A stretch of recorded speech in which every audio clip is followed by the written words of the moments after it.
Yeah. Yeah, I think we did.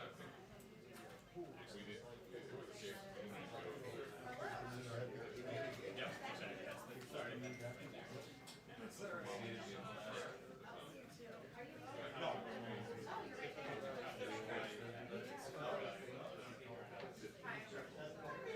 Yeah. Who knows?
Oh, you're great.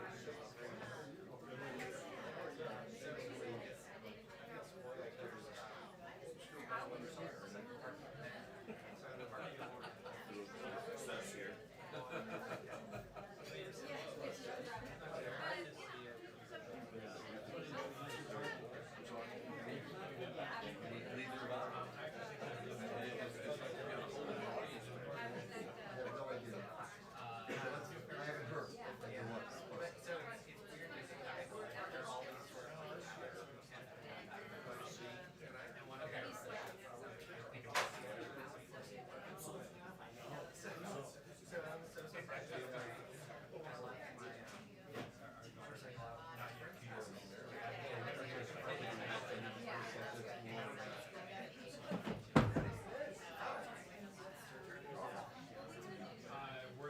That's what I'm worried about.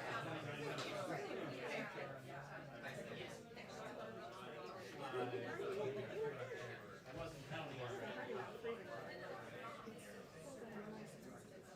You can. You got these skills. You've got the skills. Yeah. We'll probably come out at some point. Well, I'll be moving, so. Yeah. I mean, once he starts, I'll sneak out and give you a shot.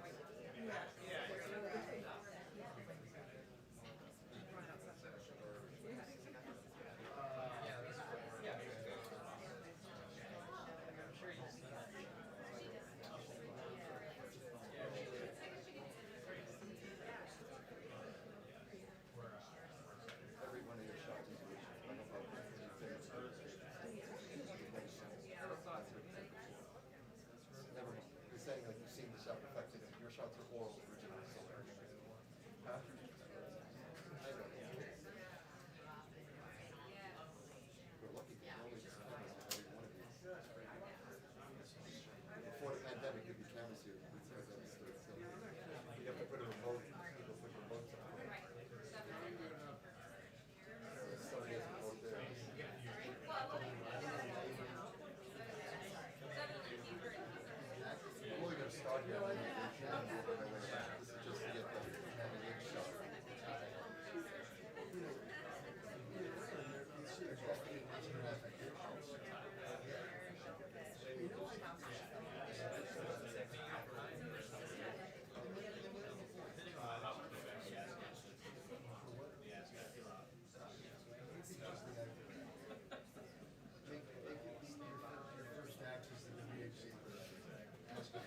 Good morning, or good afternoon.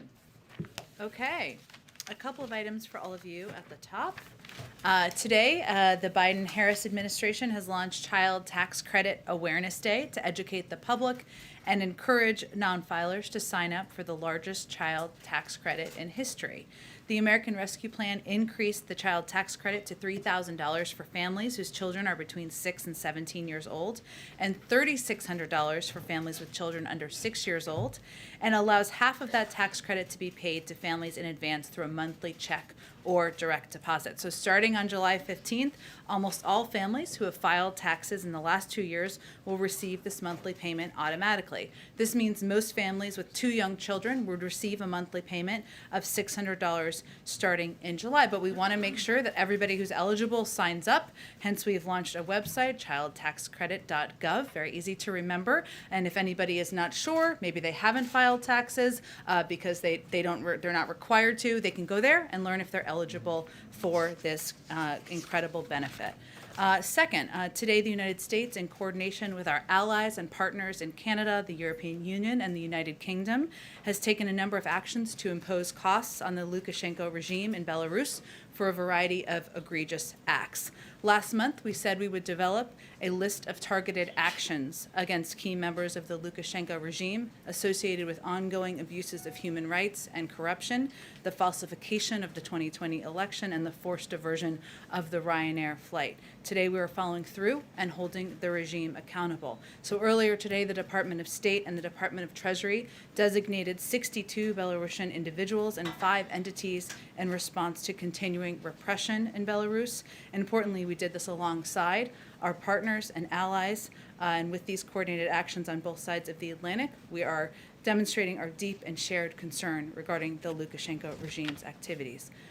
Finally, today, the Biden-Harris administration announced the distribution list for the remaining 55 million of the 80 million doses of America's own vaccine supply President Biden has pledged to send out globally and allocate by the end of June in service of ending the pandemic.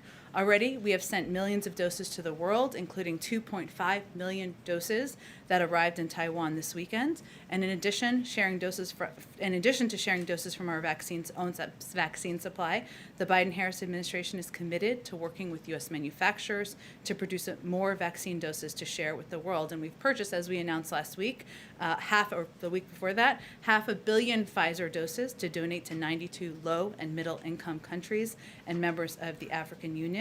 In total, the G7 agreed to provide an additional more than 1 billion doses starting in the summer of 2020. With that, Alex, why don't you kick us off?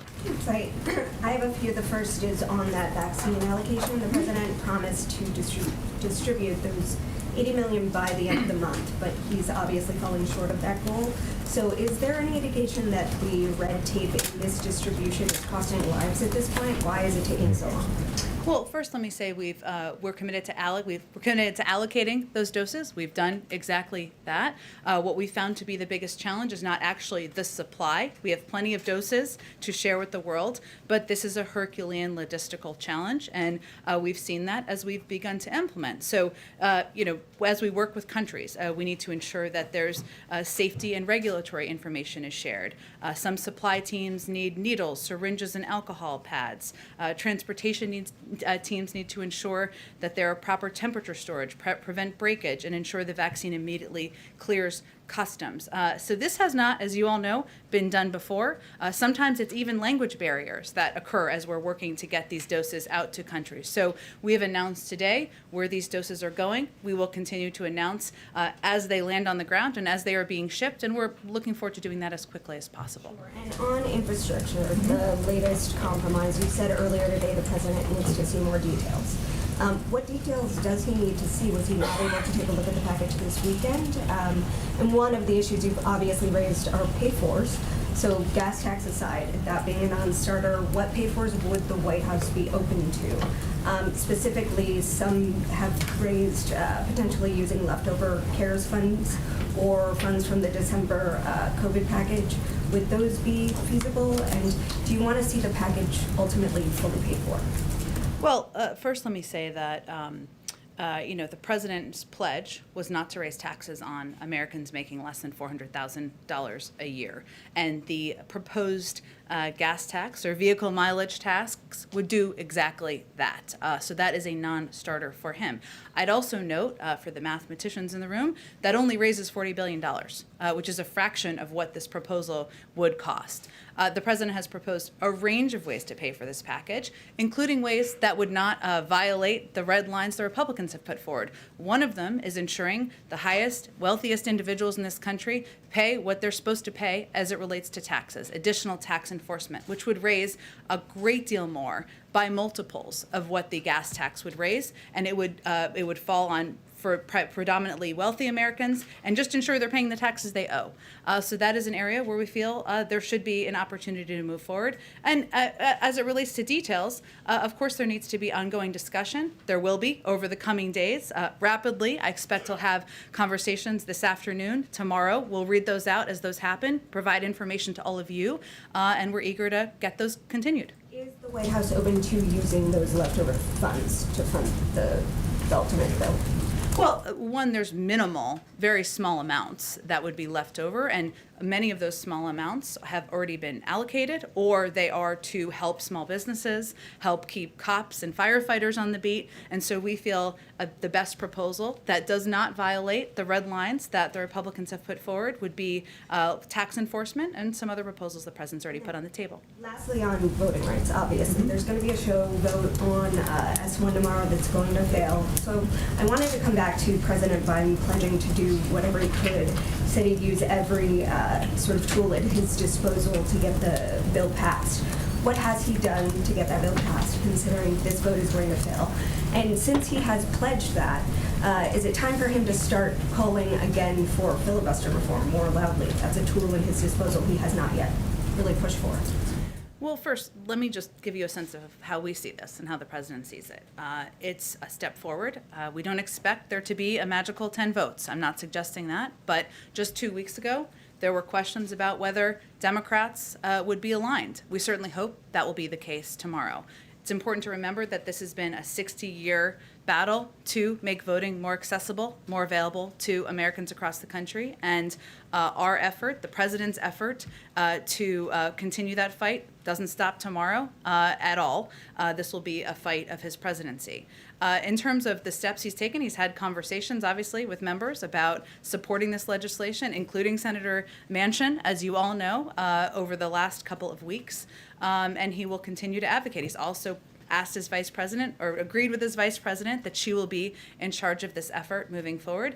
It doesn't stop. This is an important piece of it, the federal legislation, more work to be done, but it doesn't stop with that. There's work to do in the states. There's work to do with voting groups. There's work to do to empower and engage legislatures, and that's something that will also be part of her effort. And as it relates to the filibuster, I don't think you have to take it from us. That would be Congress moving forward or making a decision. If the vote is unsuccessful tomorrow, we suspect it will prompt a new conversation about the path forward, and we'll see where that goes. Go ahead. Following up on infrastructure, Senator Portman said over the weekend that he thought that dropping the gas tax and this fee on electric vehicles could be something that they could do so long as the president puts forward ideas that do not include raising any taxes. Is that a potential compromise that seems feasible? Well, again, last I checked, the proposal the president put forward in his initial proposal that has been a part of this discussion to increase investment in tax enforcement, ensure that people who are the wealthiest are paying what they should be paying in taxes, which would raise a significantly larger amount than the gas tax. It does exactly that and should meet his bar. And to Alex's point, do you want this bill to be fully paid for? The president has proposed means of fully paying for this package, including the tax enforcement components.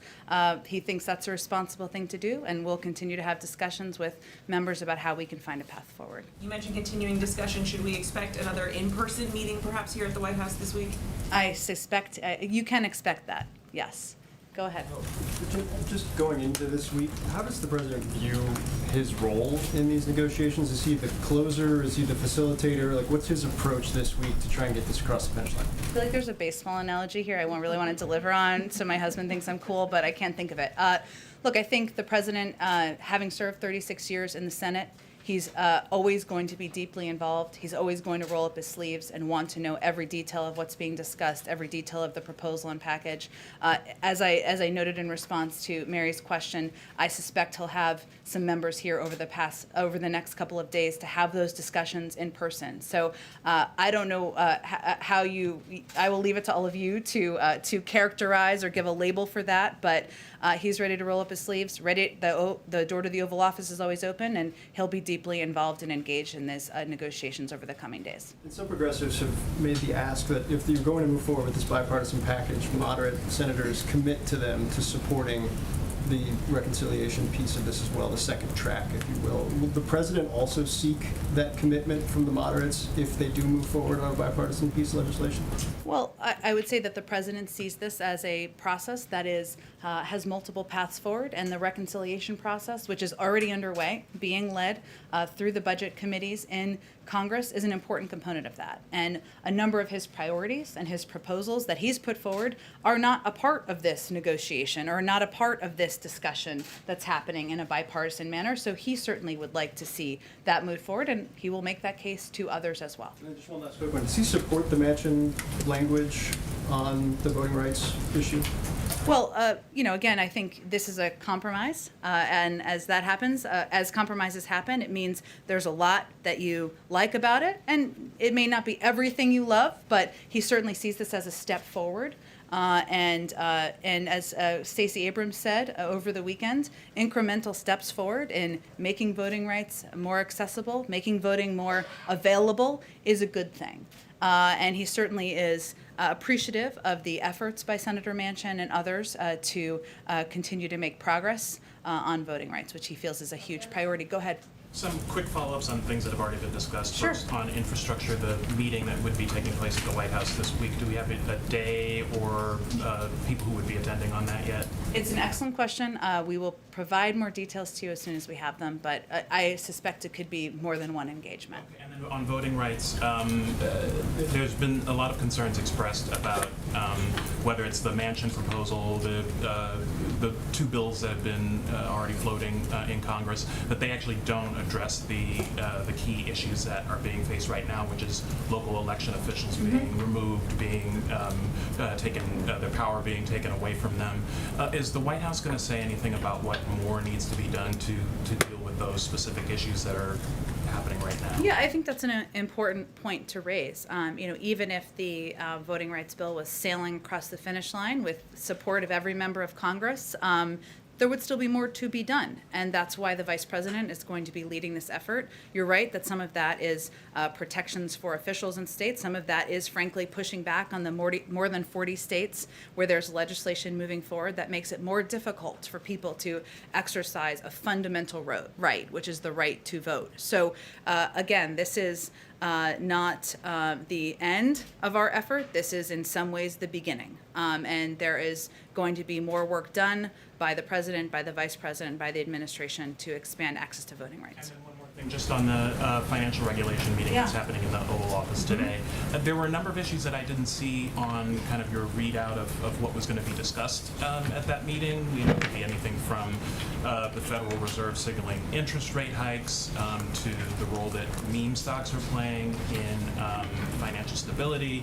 Just anything. I mean, are those issues going to be raised, and what more is going to be just focused on? Well, we'll provide a readout of the meeting when the meeting concludes. I would note that it is a routine meeting, and most presidents meet with their financial regulators. There is, of course, a couple of items on the proactive agenda, and when it's concluded, we'll provide a readout, including the state of the country's financial institutions, work that they're all doing to promote financial stability, implementation updates around climate-related financial risk, agency actions on financial inclusion and access to credit. That's the proactive agenda. As you know, in these meetings, different topics come up, but this is, again, in our view, a standard and routine meeting where they'll discuss, the focus will really be on those topics. Are you expecting any decisions to come out of it? I think it's more of an update than it is a decision. Go ahead. Thanks, Jen. Back on infrastructure, aside from the gas tax, now that the president has had a chance to take a look at the bipartisan plan, what does he think of it? Well, I'd first say that the president is encouraged that Democrats and Republicans are continuing to discuss a path forward on rebuilding our roads, our railways, and our bridges. That's a positive sign. And this offer is nearly double what the Republican offer was just a few weeks ago. That's another positive sign in the right direction. He's somebody who cares about the details, wants to have a discussion now that he's back in the United States, and I expect he'll do that over the coming days. Also, stay closely in touch with Democratic leadership about the path forward, but certainly he's encouraged by the fact that the number has increased, the investments have increased, has some questions about the pay-fors, which I've noted, and has a red line about the gas tax and raising taxes on individuals making less than $400,000 a year. Is a $1 trillion plan big enough for him? Well, I don't think we see this as a one step. There is a reconciliation process that's ongoing, and that addresses and includes a number of the president's key priorities, including making pre-K universal for kids across the country, which would increase the likelihood of graduating by more than 50%, making community college more accessible.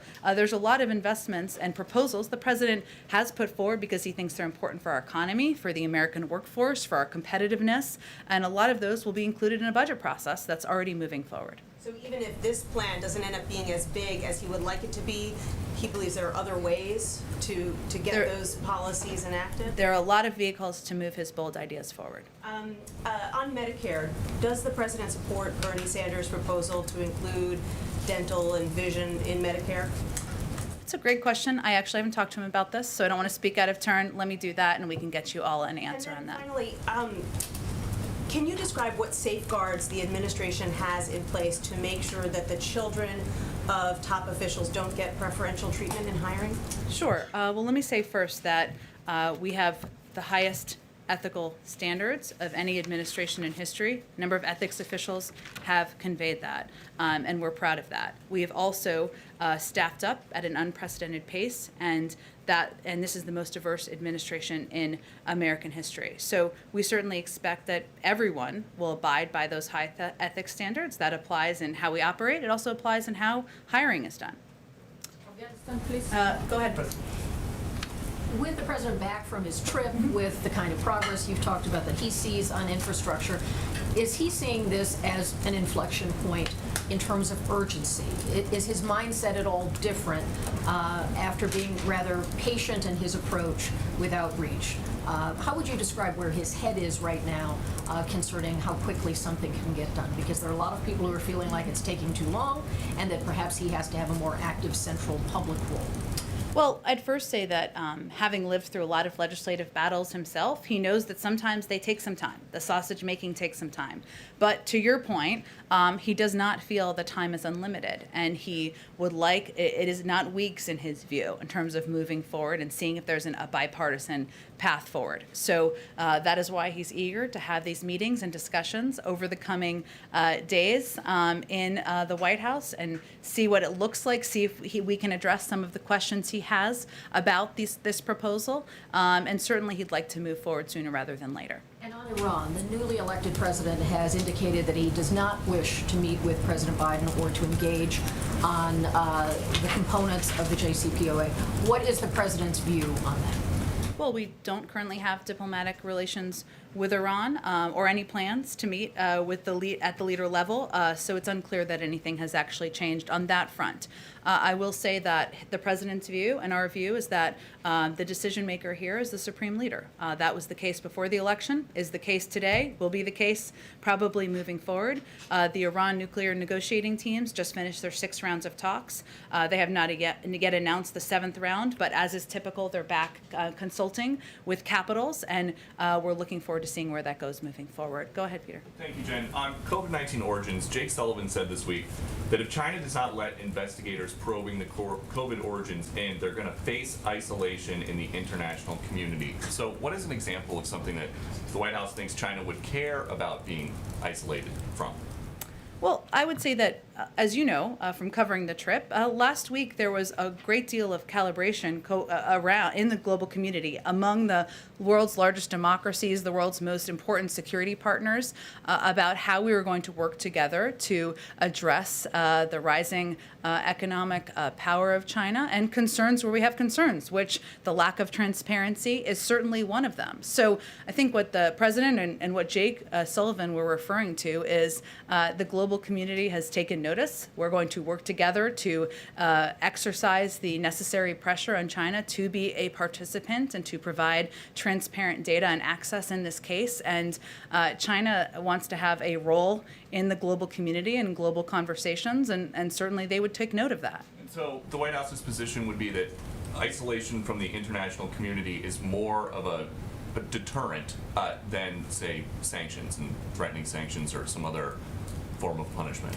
I think the point that Jake was making is that China wants to be seen as a power in the world, as a central actor in the world, and they are not looking to have the global community align against them. And then on infrastructure, Bernie Sanders is pitching a reconciliation package that's up to $6 billion that includes some of the president's other priorities. Trillion. $6 trillion. It's a lot more money that way. I'm just here to get you the accurate info. Thank you very much. If something $6 trillion big makes it to the president's desk, would he sign it, or is that too big?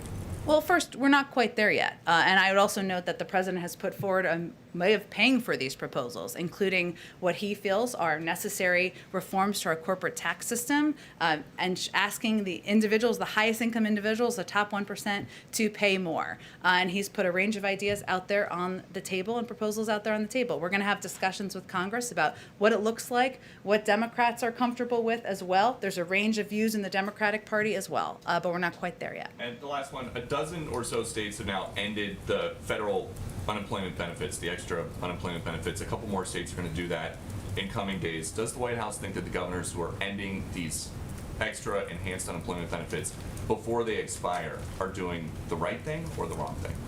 Well, we have continued to implement or continuing to advocate to implement these unemployment benefits for the remainder of their tenure, which is just a couple of months.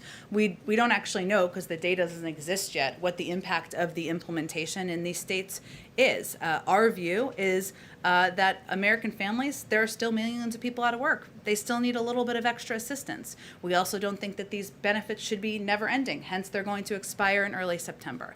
So we know governors are going to make their decisions. We continue to believe that with more than 7 million people out of work, that there's still additional assistance we should give to the American public. Why don't you go ahead after you said Afghanistan? Thank you very much. My name is Nazira Azim Karimi. I'm an Afghan freelancer journalist. As you know, President Ghani and Dr. Abdullah will travel on Friday to the White House, to Washington, and visit with President Biden. What will be the main topic that President Biden will discuss with both of them?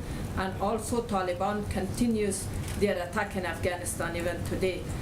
White House has any plan to invite Taliban to convince them to make a ceasefire in Afghanistan, because Afghan people, they are really tired.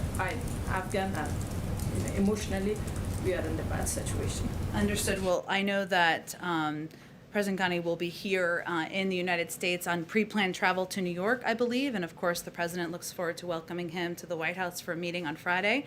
And I expect their focus of their conversation will be to continue to discuss how we can work together to ensure that Afghanistan never again becomes a safe haven for terrorist groups who pose a threat to the U.S. homeland, how we can work together to continue to implement the humanitarian assistance, other assistance that the United States remains committed to, even as we work to draw down our troops.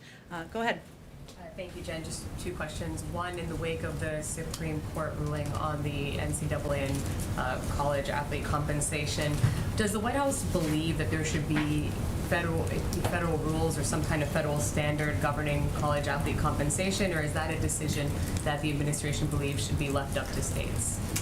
Let me just first say on the ruling that our view is that, of course, NCAA student athletes work very hard both on the athletic field and in the classroom. I'm a retired one myself, and today's decision recognizes that, as with all Americans, their hard work should not be exploited, and the president believes that everyone who works should be compensated fairly for his or her labor. In terms of specific regulations, it's an excellent question. This is obviously a new ruling. I'd have to talk to our policy teams about that and where we might stand. And just one on COVID-19. Based on the current projections, it does not look like the president's July 4th target of getting 70% of the population at least one dose of the vaccine will be met. Of course, the administration has tried to incentivize vaccinations along with corporations and other partners.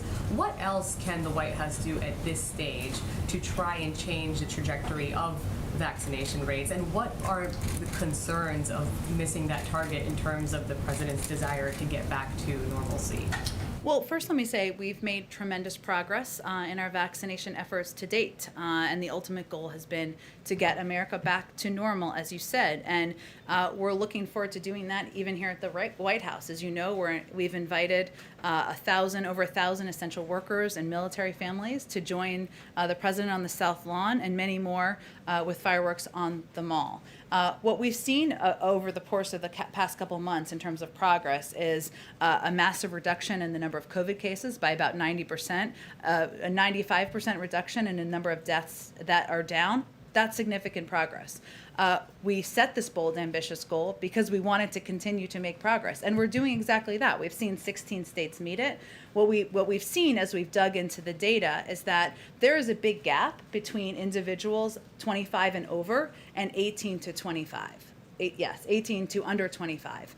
That means that's an area we need to continue to work on. Now, regardless, even if we do sail past the 70% goal, we're still going to be vaccinating people on July 5th, on July 7th, on July 10th.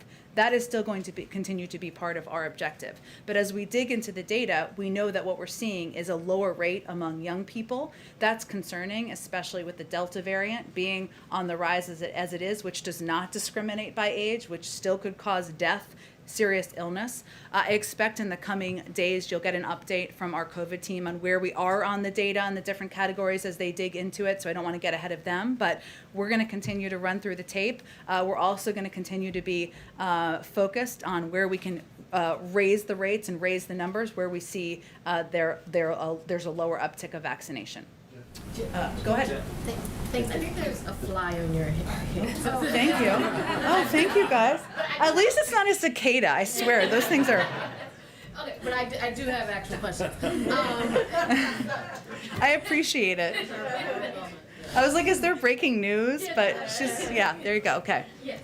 So, I mean, you're talking about the voting rights vote. There's supposed to be a test vote tomorrow. That is expected to fail.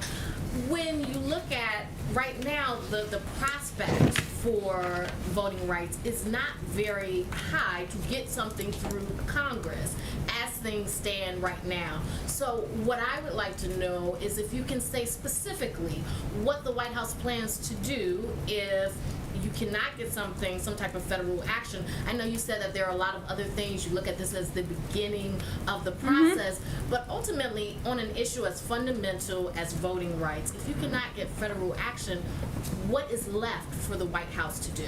Well, I don't think we accept that.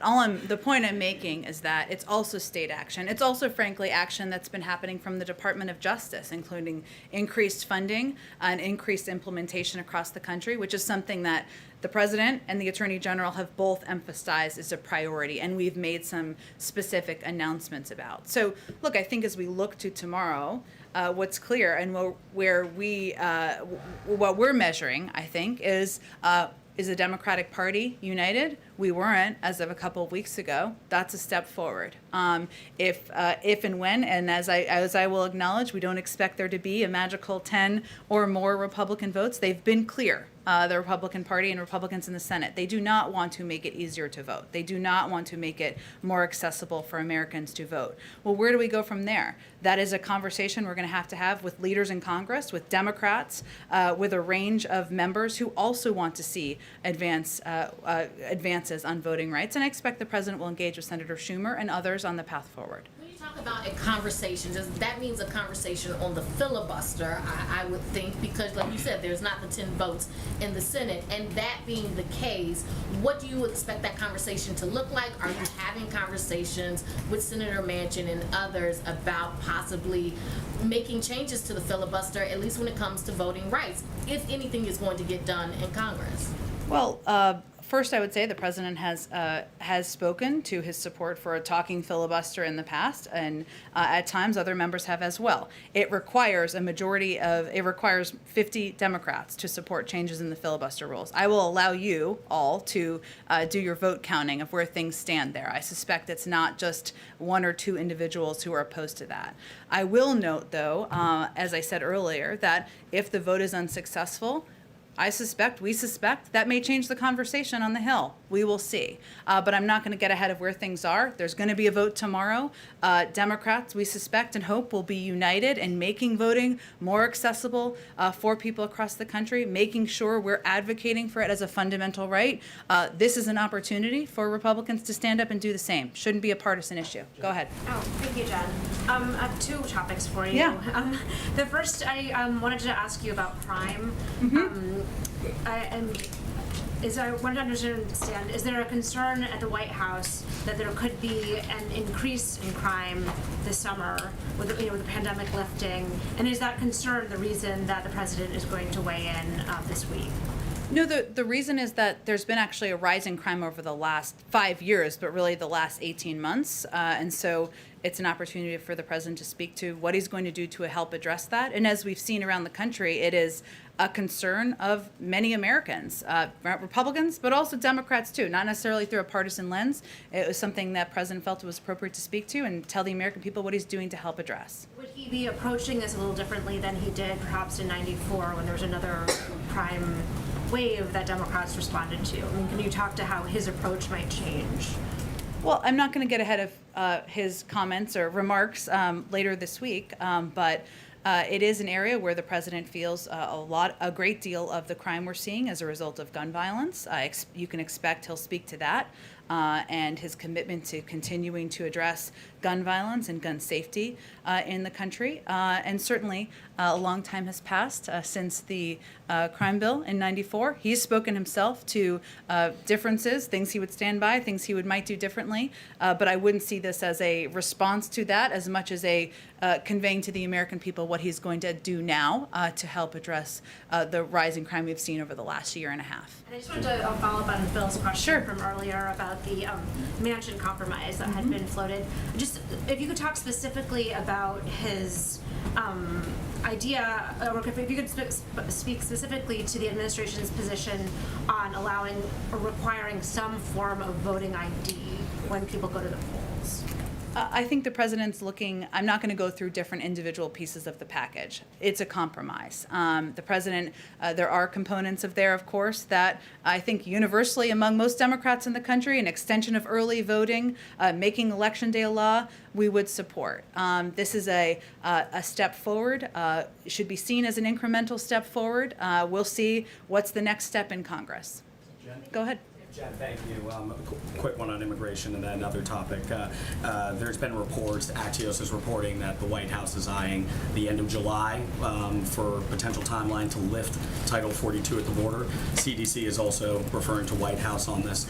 Does the White House see that as a realistic timeline for potentially lifting Title 42? Would we be at a place where vaccines are continuing to be distributed and it would be safe enough to lift that policy? Well, I don't have any new policy to announce when it comes to Title 42. There's been no change. We're not, of course, going to get ahead of the CDC decision, the process involved in that, which you just touched on a lot of those components, but we would let them pursue that process. Would the White House prefer to allow the outcome of that policy be dictated by the current litigation that the ACLU is pursuing, or would the administration unilaterally make a decision on that policy? There's a policy process that's ongoing that's unrelated to the litigation. And in terms of the president's trip later on this week to North Carolina, the White House, the administration said early on that when it came to vaccine hesitancy, a big part of the strategy was relying on local physicians, local governments as well to kind of take that on. there's the vice president took a trip recently, the first lady's taking a trip, now the president taking a trip. Does this mark kind of a shift in strategy when it comes to combating vaccine hesitancy, and when it comes to that specific demographic you described, younger people? Yeah. What really do you do to convince those people to take vaccines at that point? Well, first I would say no. Where we've invested our funding is in empowering local trusted voices, whether they're doctors or clergy or civic leaders. That continues to be the case. At the same time, of course, the president and the vice president of the United States should be out there advocating for the impact, the efficacy of the vaccine, and the impact. And as a part of our month of action here, a month-long campaign, it's absolutely appropriate for them to do that, in our view. As it relates to young people, I think we'll use some of the same tactics we've deployed with a range of communities, right? Which is trusted voices, which is ensuring, if a college roommate or a former college classmate got the vaccine and now can go out and feel safe going out to restaurants and concerts, that's pretty effective. Maybe even more so than the president of the United States appearing in their local newspaper. That will continue to be an area we invest. We've also continued to make it as accessible as humanly possible. That's something we can do from the federal government. We've seen that as a barrier in the past. We've made progress. We've seen that as a barrier. We'll continue to do that as it relates to young people. We're also incentivizing. Yeah. Sorry about that. Oh, it's okay. Two questions. So, two questions. The first on governors and governors' races. Across the country, you have a number of governors and candidates for governor who are becoming more and more explicitly anti-government in their rhetoric and rejecting the legitimacy of either the president or the federal government in general in areas that are undoubtedly the federal government's province, such as a Texas gubernatorial candidate saying he would close the borders. You have a guy in Idaho running for governor who has actually taken up arms against federal agents. Is the administration concerned that actual violent extremists and people espousing secessionist rhetoric are finding a home in Republican primaries and could actually be elected to office? And then I have that second question. Well, I'm not going to label people domestic violent extremists officially from here. I think we have certainly seen problematic rhetoric, followers of QAnon and conspiracy theories who don't just run but are elected to office. So there's already a record of that. We'll continue to speak out against that, but our strategy at this point is continue to advocate for how government can work for the American people, remind people across the country that this president is going to govern for all Americans, not just one from one wing of a party or the other, and that hopefully the effectiveness of that is something that can help us play a constructive role. And then a related follow-up. President Biden's predecessor is going to return to his campaign-style rallies in Ohio this coming weekend. Has anyone from the administration reached out to Governor DeWine or anyone in Ohio's government about the possibility of violence resulting from his return to the trail? And is there any concern that him going back out there and continuing to insist that the election is fraudulent and that he actually won could result in people being hurt or killed? Obviously, we take the rhetoric of the former guy, as we like to say, quite seriously, as everyone should. But I don't have any readouts or calls with Governor DeWine. I will see if there's anything from our Homeland Security team to read out. Go ahead. Thank you. You mentioned that supply, going back to the vaccine announcement, was was not the constraint, it was Correct. logistics. Yeah. On June 4th, Gail Smith said that they expected the balance of the $80 million, this $55 million, to come from the AstraZeneca shots. Those are obviously still under review. Should we infer from your comment that you now expect the $55 million to be from Pfizer, Moderna, or Johnson & Johnson? We've always had a range of options, as we are contingency planners here, and we have plenty of supply to deliver on the 80 million doses. As you noted, or as you alluded to my answer previously, our biggest challenge is logistics, is the fact that there's not a playbook for this, and there are challenges as it relates to getting these doses out to every country. Certainly, obviously, once if the FDA approves us sending these AstraZeneca those doses overseas, that would be a part of it, but until then, it wouldn't be, of course. Do you have an estimate then on how many doses will be sent this month? Of course, President Biden's pledge initially was that 80 million would be sent this month, and now they'll be allocated instead of sent. I don't have an update on that. It's a great question. I know the COVID team is doing a briefing tomorrow, but I will see if there's more we can get back to on it today. I know you will be. One more A loyal attendee. And going for the meeting this afternoon, one subject I wonder if it'll come up is cryptocurrency. Is that something the president is seeking the advice of The agenda is exactly what I outlined earlier, and we will provide a readout once the meeting concludes about the topics discussed. meeting with Jay Powell? Does he have confidence in the job Jay Powell is doing? Does he have any particular message for Powell in particular? The president's view is this is a routine meeting with financial regulators to get an update on management of the economy and making credit accessible to people across the country. Go ahead. Just want to drill down, Jen, on the White House position on a vehicle mileage tax for electric vehicles. Can you explain the White House's position and why you'd be opposed to? Essentially, wouldn't it level set because people who fill up their cars with gasoline pay into the Highway Trust Fund with the 18.3 cent per gallon excise tax? People who drive electric vehicles drive on the same roads. They don't pay that tax. Why not? Well, first I would say the president wants to grow the electric vehicle industry, wants more people to buy electric vehicles, wants to make them accessible to people across the country. That will help our climate, help create jobs in that industry as well. And his view is that there are plenty of ways to pay for these proposals, plenty of ways that will not leave the burden on any individuals across the country making less than $400,000 a year. That's the choice, and he feels we should have the burden on the wealthiest Americans as opposed to any other Americans. What's the long-term structural impact then on the Highway Trust Fund if, as you hope, more Americans drive electric vehicles, fewer people fill up their cars with gasoline? How do you sustain that if fewer people are paying that excise tax over time? I suspect Secretary Pete has thought about this. I'm happy to talk to him about it over the long term. But again, the purpose of this proposal is to move to electric vehicles as an industry where people are driving electric vehicles, making our climate healthier, but also creating jobs in this industry that he feels is an industry of the future. Go ahead. Thank you. The president's been criticized for giving Putin a list of 16 critical infrastructure targets that's considered off limits to cyber attacks. How did that idea come about? And why not tell Putin that everything inside of the United States is off limits?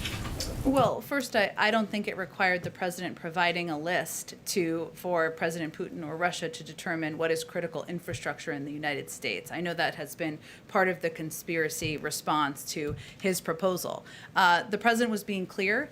These are areas where we will be watching and we will reserve the option of consequences. That was the message he was sending during that meeting, and that's why he put forward those specific examples. Why didn't he give Putin a list of targets inside of Russia that the United States would target if another cyber attack does take place in the United States? Because we don't preview our punches. Go ahead. One last question. Go ahead. One last question. Oh, go. One last question. Sure. Does the president believe that a 15-week-old unborn baby is a human being?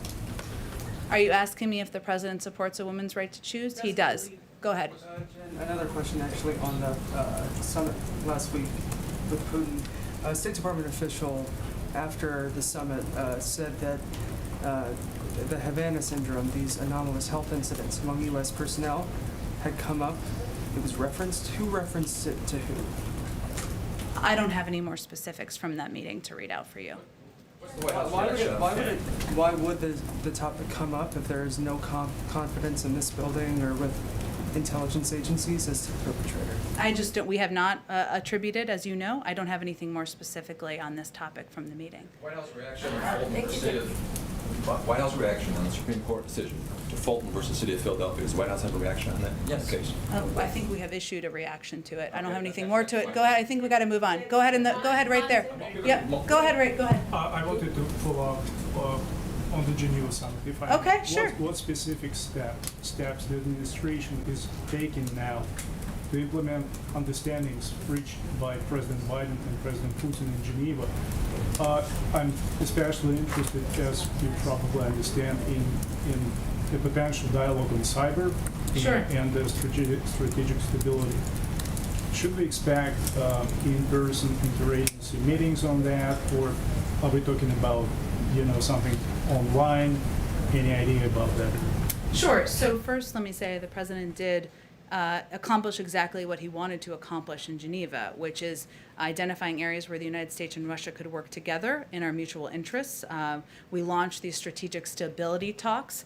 Part of their discussion was the fact that there will need to be a lot of follow-up on a level that is below the two leaders, so that some of that could be at the Secretary of State, some of that will be underneath that, and those discussions will be happening or beginning in the weeks ahead. But that was the agreement between them, that there would be follow-up from their teams. I don't have any more specific update. I expect you would get those updates from the State Department and others. Go ahead.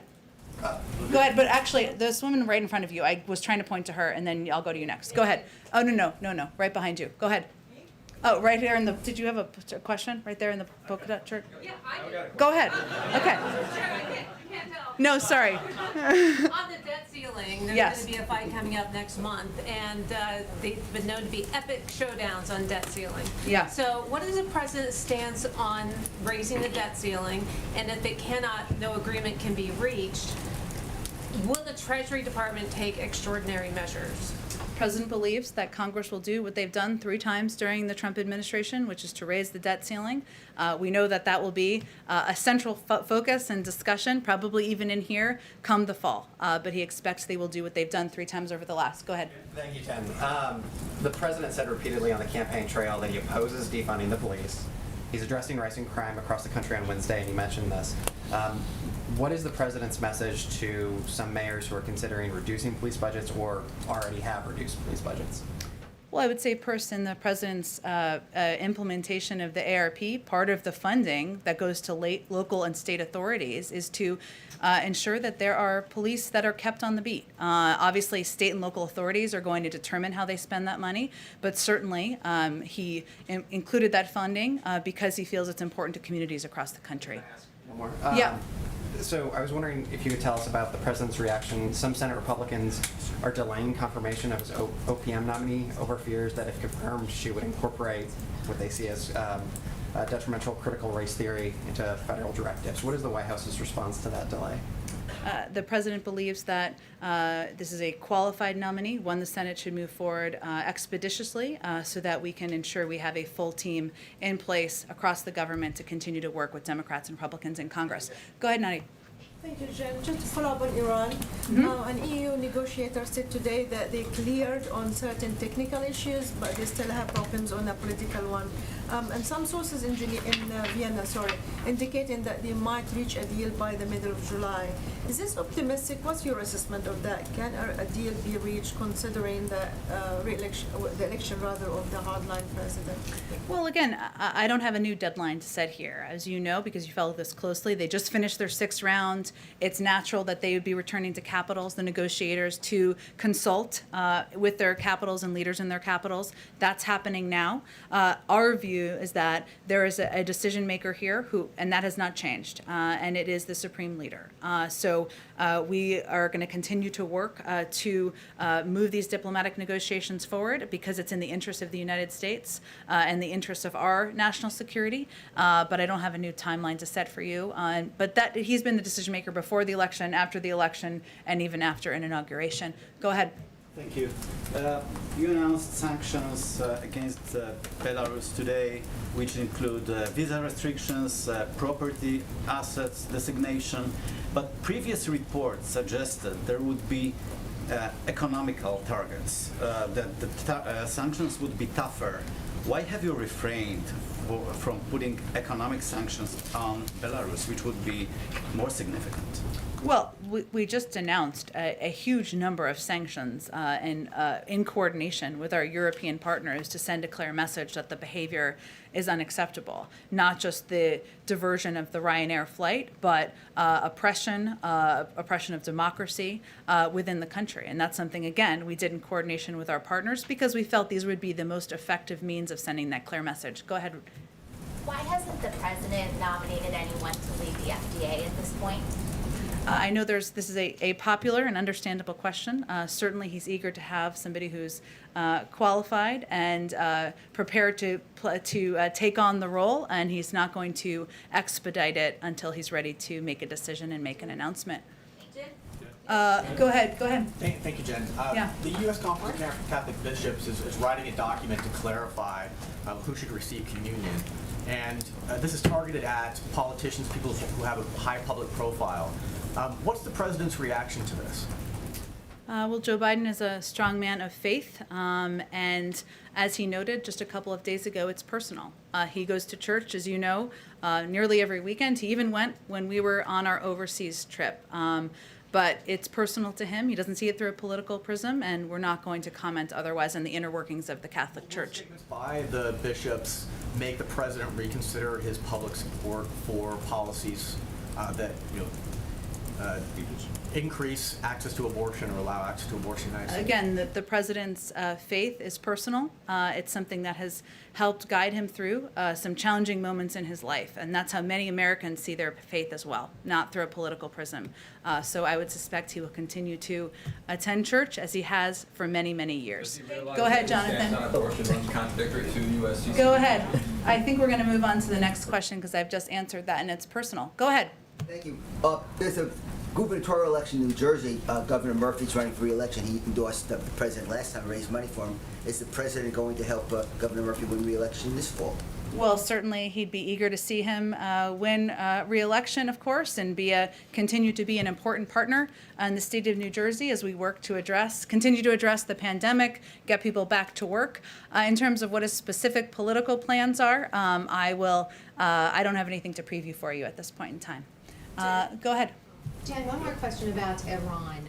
On Ibrahim Raisi, the new president-elect, he has said that he's accusing the U.S. of breaking promises, saying, quote, based on the nuclear deal, you were obligated to lift the sanctions and you did not fulfill your commitment. What does the president have to say about that? And then secondly, he's under U.S. sanctions for the 1988 political prisoner executions. So how do you deal with him? Well, first let me say that the new president will, of course, be held accountable for violations of human rights on his watch going forward.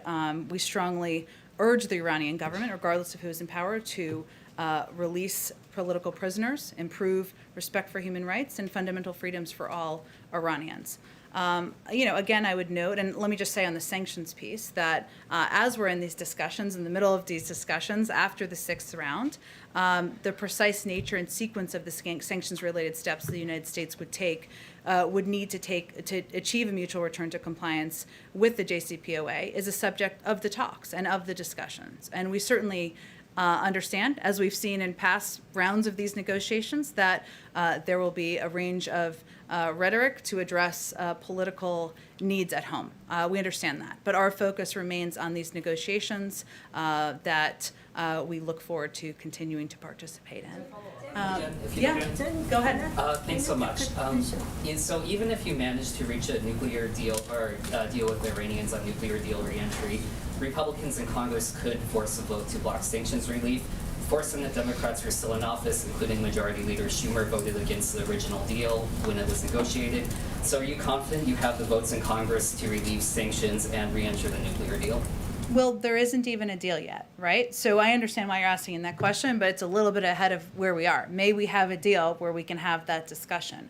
The important case that we are going to continue to make is that Iran is not a good actor in the world on a range of issues, whether it's human rights or their engagement in the region. That continues to be the case and would be even if we get to the point where we have a deal. But what is in the interest of the United States? What's in interest of the United States is having that return to visibility, that return to an understanding of what their capabilities are, how close they are to acquiring a nuclear weapon. We're not quite there yet.